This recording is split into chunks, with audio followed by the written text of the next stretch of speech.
History has been written on the banks of the Nile, and this time, Ethiopia holds the pen. Egypt may have scored on the football pitch, but Ethiopia just scored a century on the world stage. The Grand Ethiopian Renaissance Dam isn't just concrete and steel. It's a thunderous statement that the old rules are over.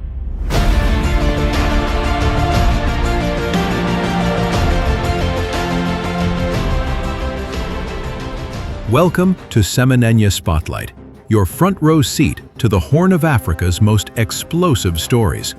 Before we dive in, let's pause to salute Ethiopia and say Melkam Addis Amet. Happy New Year to all Ethiopians. This new year is no ordinary one. It arrives with fireworks, music, and the pride of a nation that just gave the world its biggest gift yet. The Grand Ethiopian Renaissance Dam. From the farmers who donated their harvest, to the workers who sweated in the dust, to the millions who believed through 14 years of struggle. This dam is your victory. It's a New Year's blessing carved in stone and roaring with the power of the Blue Nile.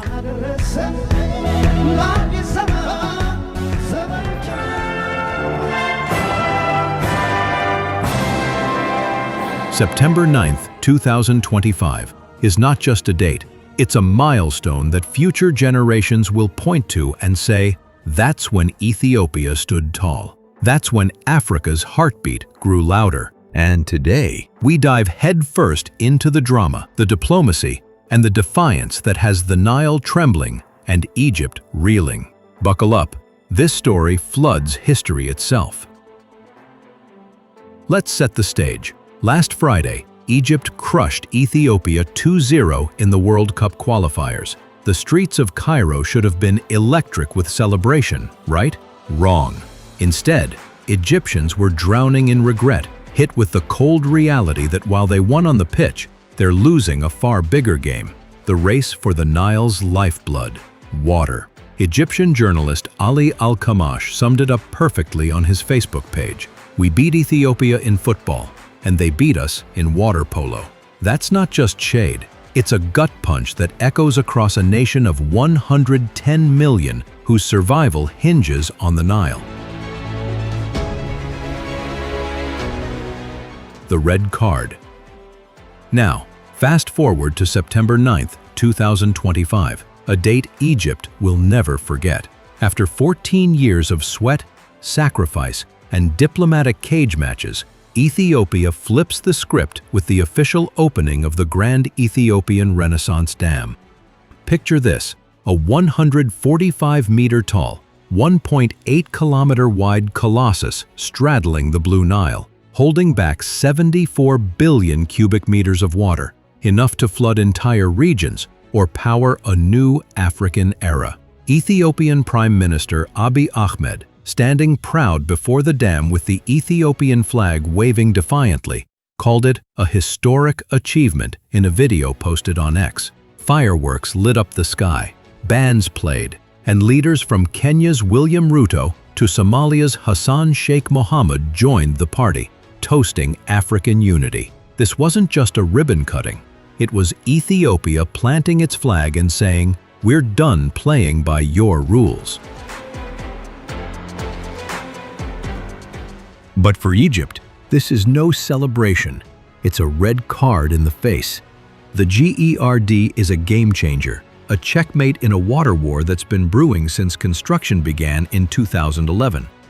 Ethiopia's $5 billion mega project, funded by its own people through bonds and taxes, is Africa's largest hydroelectric dam, set to generate over 6,000 megawatts of power. That's enough to light up Ethiopia, export energy to Kenya, Somalia, and beyond, and drag millions out of poverty.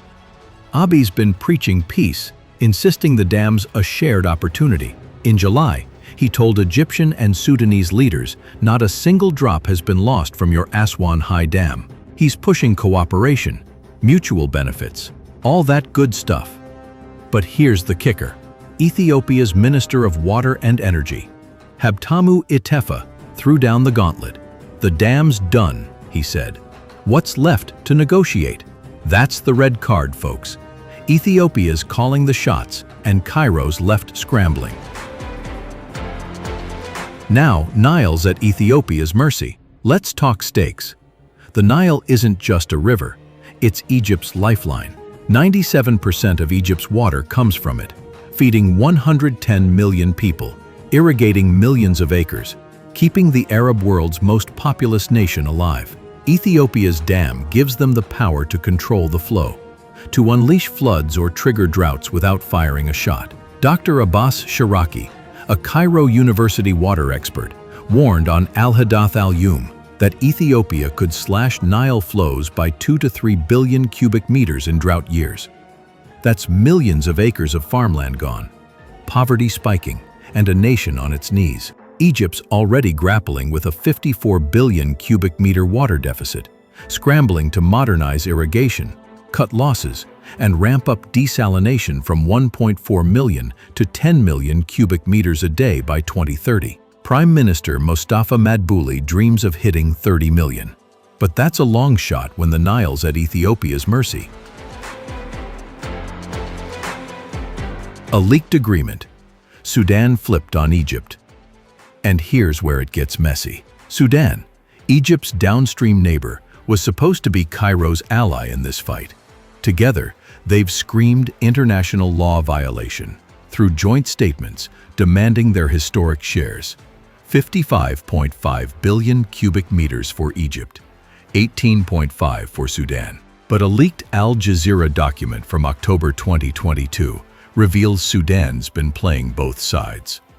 Khartoum and Addis Ababa quietly agreed to coordinate on the GERD, sharing water level data, syncing with Sudan's Rosiers Dam. Ethiopia's committed to gradual filling during the rainy season, July to October, keeping levels between 625 and 640 meters, and guaranteeing Sudan at least 300 cubic meters per second. Egypt, left out in the cold, betrayed by its southern neighbor, whose civil war between the army and rapid support forces has them too weak to push back.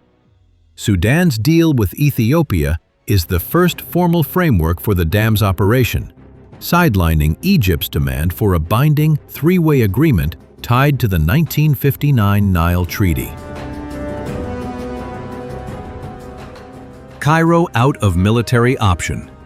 Ethiopia's not messing around. They've banned flights over the dam, deployed Russian Panzer S-1 air defenses to counter missiles and drones, and launched a new naval police force with speedboats and drones to guard their prize.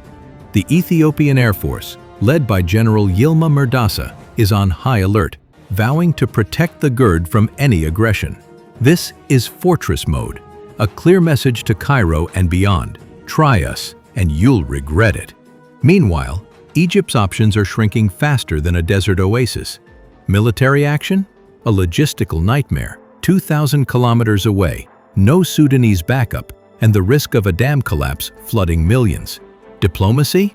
13 years of talks crashed in December 2023. Critics say Egypt's 2015 Declaration of Principles, signed by President Abdel Fattah el-Sisi, gave Ethiopia legal cover to build and fill the dam. Now, Cairo's hemmed in by crises, Gaza's turmoil to the east, Sudan's war to the south, Libya's chaos to the west.